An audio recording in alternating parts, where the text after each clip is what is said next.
Good morning, good afternoon, and good evening, everyone. So today we're going to be continuing our linear algebra series, and we're going to be talking about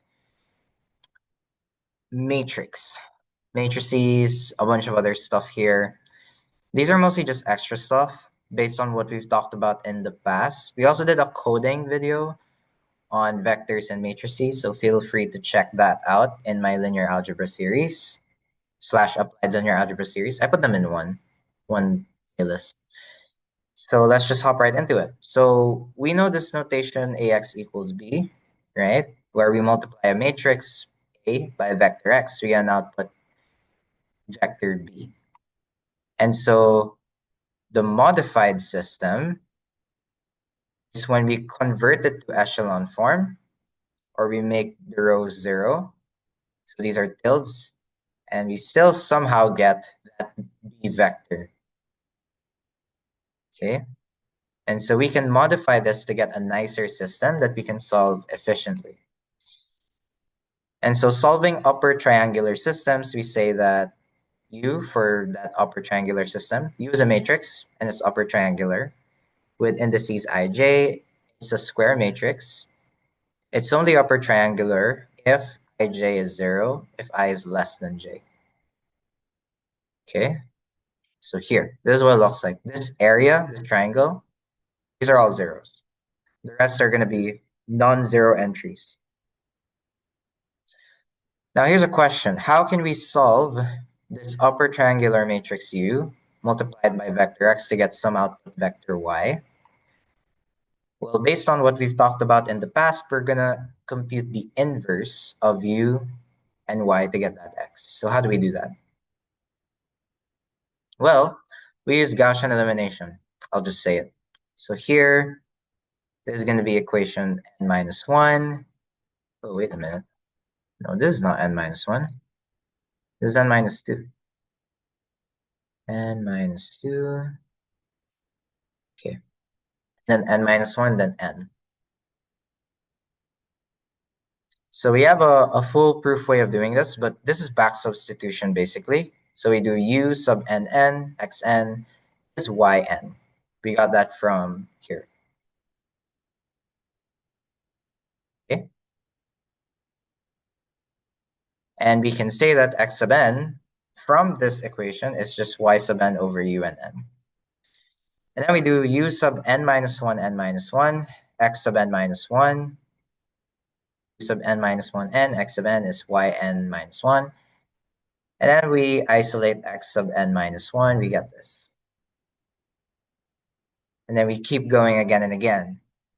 Un minus 2, xn minus 2. We keep going, we get xn minus 2 is this. And so what's a formula we can see? We can see that for, in general, equation I is going to be u sub ii, x sub I, plus the summation j starting at I plus 1. So this right index is always going to be greater than the previous index for u, n minus 2, n minus 1. So this is I plus 1, I plus 1. And then we do it all the way to n. So we get all the entries of n. And this would be equal to y sub I, whatever that I is. And translating the idea, so again, what we've been doing is x sub I is this whole thing divided by u sub ii. And then, so an example, I guess, for equation 1, we just plug in u sub 1, 1 plus x sub, oh, that's not x sub plus 1. X sub 1 plus the summation from j equals 2, because I is 1. And then we do u sub 1, j, y sub 1, and that's the formula. Now suppose U is an upper triangular matrix. If the diagonal entries are not 0, so meaning they're non-zero entries, then U is invertible. Otherwise, it's not invertible. Okay? Okay, let's solve this. This is a lower triangular matrix. How do I know? Because now it's in the upper, this area here. Those are going to be the zeros. Okay. Now this is lower triangular matrix Lx equals y.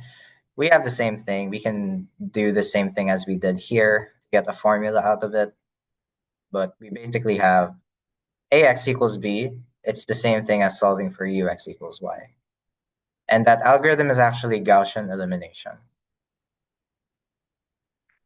Okay, that was pretty quick for a lecture. So since that was very quick, we're going to hop right into the last homework, homework 3. Now we're going to compute this by hand. This one's easy, right? We can also check using a computer, but we have to know how to do these by hand. The idea is that, again, when we have A, B, we think of it as we're going to get a matrix, right? We get A, and then we do B sub 1, A, B sub 2, all the way to B sub something, sub n, right? We're just doing mat vec products again and again, a number of times, n number of times in this case. And so that's what we get for AB. So we get this. BA, we get this. And we know AB is not the same as BA. So order matters when we're multiplying matrices. Okay, let's do a permutation matrix. So a permutation matrix has exactly 1 in each row and in each column, while everything else is 0. So here was this matrix. I would say row 1 and 3 are switched. Uh-oh, I can't even. So I can see here row 1 and 3 are switched.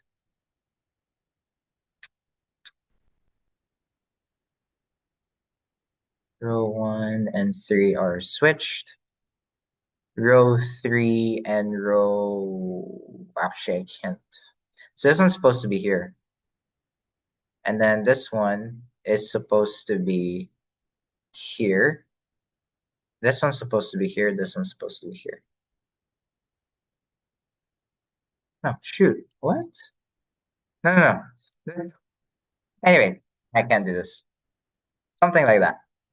Okay? It's switched around. So P and Q are permutation matrices. This one's just an example, my bad. Oh, we have to show that if they are permutation matrices, if we multiply them, then that matrix product is also going to be permutation matrix. So we have to explain 3 things. Each entry of P and Q is either 0 or 1, and each row of P and Q is exactly 1. One entry, and that's 1. So if we let R be that product, so Rik is going to be this, PQ, right? It's just summation. And so each entry is going to be 0 or 1.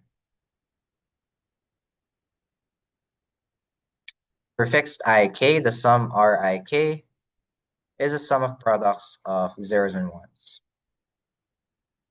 And because each row of P contains exactly 1, 1, there's exactly one column index J naught, with Pi J naught being 1.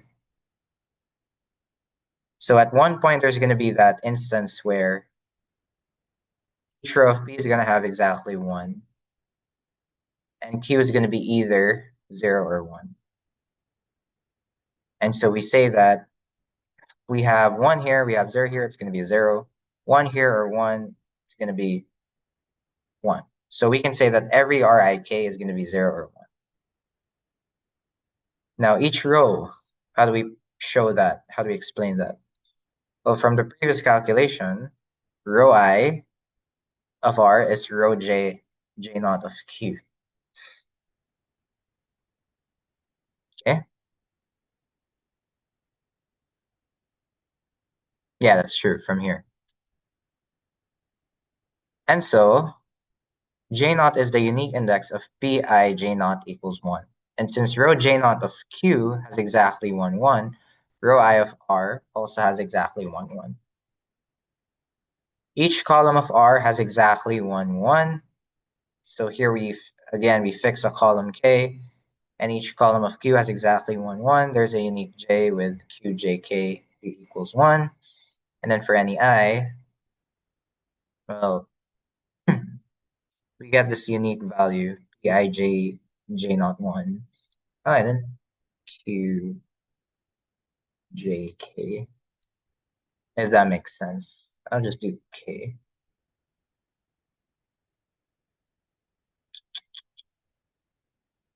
Which is, in the sense, it's just 1. So actually, I don't even need to. I can just do this. Okay. And so the column K of R equals column J sub 1 of P. And since that column of P has exactly 1, 1, column K of R is exactly 1, 1. Now, since we've confirmed that all of these three things are true, R is a permutation matrix. Okay, let's let U, V be an RM. I be the M by M identity matrix. We're going to define matrix A.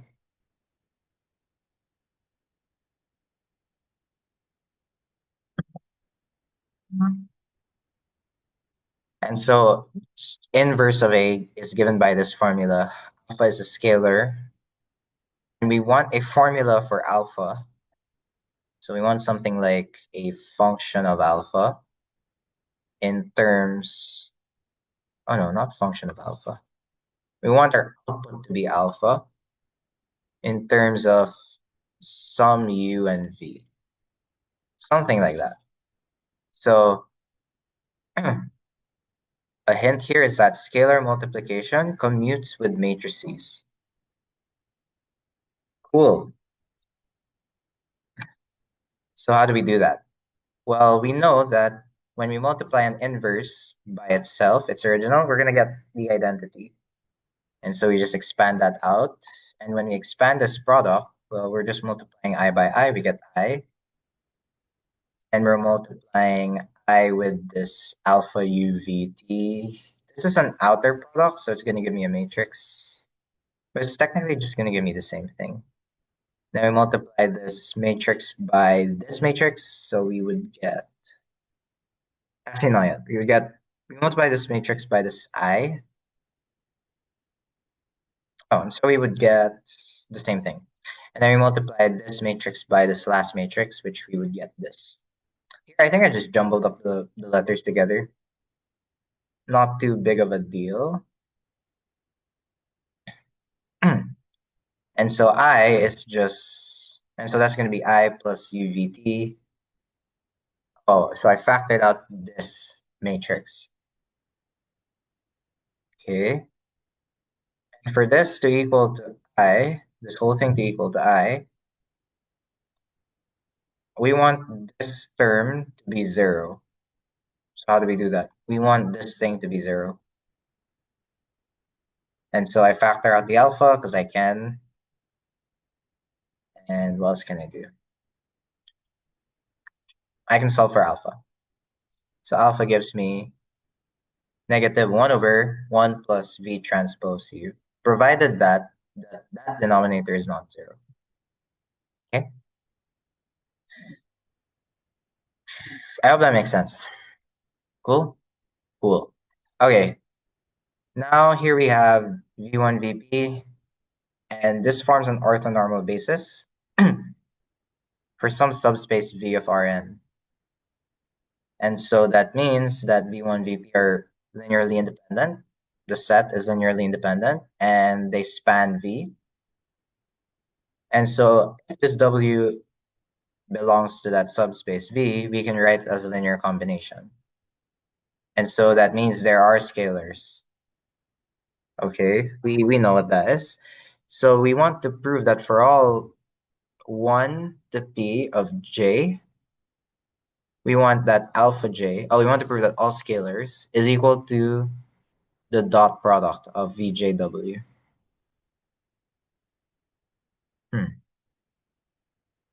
How do I do that? Well, since W is just this guy, we can take the inner product of both sides with VJ, and using linearity and orthonormality, So again, that's what the dot product is.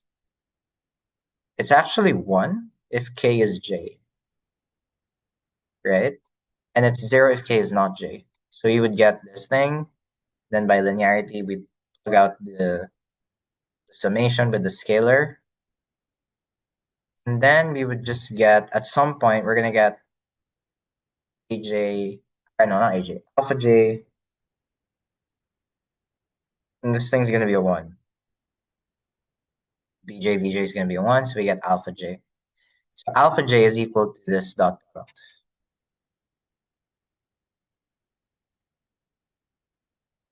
Okay. Letter B, what is the value of alpha j if the set V1, Vp are orthogonal, but not orthonormal? But here they say it's orthonormal, which is interesting. But for an orthogonal, I mean, oh, wait a minute.